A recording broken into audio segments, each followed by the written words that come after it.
अलवर में भाजपा के पूर्व विधायक ज्ञानदेव आहूजा के द्वारा विधानसभा में प्रतिपक्ष के नेता टीकाराम जूली के खिलाफ की गई आपत्तिजनक टिप्पणी और राम मंदिर में प्रवेश के बाद गंगा जल से मंदिर धोने की घटना को लेकर कांग्रेस पार्टी में भारी रोष है।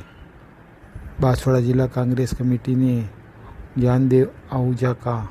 पुतला दहन किया और उनके खिलाफ जमकर नारेबाजी की। इस अवसर पर पूर्व मंत्री अर्जुन सिंह बामनिया, पूर्व संसदीय सचिव व विधायक नानालाल नीनामा, कार्यवाहक जिला अध्यक्ष अब्दुल गफ्फार, लता नीनामा, राकेश सेठिया, अर्जुन पाटीदार, धर्मेंद्र तेली, शैलेंद्र वोरा, ज्ञानेंद्र त्रिपाठी, सईद परवाना, मोहम्मद रफीक, मुन्ना खान, देवीलाल यादव,